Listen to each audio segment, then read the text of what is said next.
பேர் அனுபிரபா. நான் வந்து நம்மாழ்வார் வேளாண் தொழில்நுட்ப கல்லூரியில் 1ஆம் ஆண்டு படித்து வருகிறேன். இப்போ வந்து எங்கள் கல்லூரியில் தென் மாவட்ட அளவிலான சிலம்ப போட்டி வந்து நடத்தி கொண்டிருக்கிறோம். இது வந்து 3000 வருட பழமையுள்ள பாரம்பரிய தற்காப்பு கலை.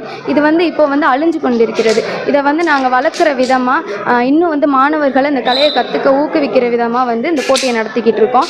இன்னொன்று என்னென்னா, இந்த போட்டியில் வந்து 400க்கும் மேற்பட்ட மாணவர்கள் வந்து கலந்துக்கிறாங்க. அதாவது 10 வயசுலேருந்து 20 வயசு வரைக்கும் உள்ள மாணவர்கள் வந்து ரொம்பவே இன்ட்ரெஸ்டோடு வந்து கலந்துக்கிறாங்க. இதை நடத்துறதுல வந்து இன்னும் ஒரு பயனுள்ள விஷயம் என்னென்னா, இந்த கோடை விடுமுறையில் வந்து குழந்தைகளுக்கு செல்ஃபோன், டிவி அப்படின்ற ஒரு வட்டத்துக்குள்ளே போயிடக்கூடாது. அவங்க வந்து அவங்களோட கலைத்திறனையும் அவங்க டேலண்ட்டையும் இன்னும் வளர்த்துக்கணும் அப்படின்ற ஒரு விதமாக அந்த கோடை விடுமுறையை ஒரு பயனுள்ளதாக மாற்றுறதுக்காண்டி இந்த போட்டியை வந்து நாங்கள் நடத்திக்கிட்டு இருக்கோம். இதில் வந்து என்னென்னா, நிறைய தென் மாவட்டங்கள் வந்து இதில் கலந்துக்கிறாங்க. தூத்துக்குடி, ராமநாதபுரம், தேனி போன்ற மாவட்டங்கள்லேருந்து மாணவர்கள் எல்லாருமே வந்து கலந்துக்கிறாங்க. இந்த போட்டியில் வந்து நானும் ஒரு போட்டியாளராக கலந்துக்கிறேன். இந்த வாய்ப்பளித்த என் நிர்வாகத்துக்கு மிக்க நன்றி.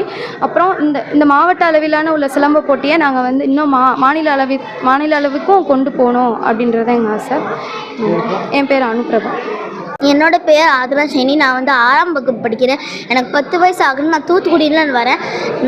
எனக்கு வந்து இந்த லாக்டவுனில் ரொம்ப ஃபோனு அப்புறம் டிவி பார்க்குறது ரொம்ப இதாகிடுச்சு. அதனால் எங்கள் அம்மா அப்பா வந்து இங்கே சிலம்ப கிளாஸ் இருக்குதுன்னு விசாரித்து என்னை அங்கே அனுப்பிவிட்டாங்க. அப்புறம் எனக்கு அங்கே ஒரு கான்ஃபிடென்ஸ் வந்துச்சு. அப்புறம் எல்லோரும் தடுக்கிறதுக்கு ஒரு கான்ஃபிடென்ஸ் வந்துச்சு. நன்றி. என் பேர் ஆதனா ஷைனி. இப்போ பெண்கள் வந்து அதிகப்படியே ஆண்களை விட அவங்க தான் ஆர்வமாக விளையாடுறாங்க. கம்பை எடுத்து கையில் பிடிச்சிட்டாங்கன்னா நம்ம ஆண்கள் கூட அவங்கள்ட்ட பின்வாங்கி போகிற அளவில் இருக்குது. அது அப்படிங்கும்போது அந்த சிலம்பு கலையினுடைய ஒரு பவரு பெண்களுக்கு அதில் ஒரு ஊக்கத்தை கொடுக்குது. நம்மளை விட அவங்க திறமையாக இருக்காங்க. நாங்களும் இப்போ அனைவருக்கு பேருக்கு சொல்லி கொடுத்துருக்கோம். பொம்பளை ஆளுகளுக்கு நல்லபடியாக விளையாடுறாங்க. ஏதோ ஓரளவு என்னால் முடிஞ்ச அளவுலேயும் இந்த கலையை பரப்பியிருக்கேன். சின்ன 15 வயதிலிருந்து இதான் தொழில் நான் சொல்லிக் கொடுக்குறது. செய்திகளை உடனுக்குடனும் துல்லியமாகவும் தெரிந்து கொள்ள சப்ஸ்கிரைப் பண்ணுங்க.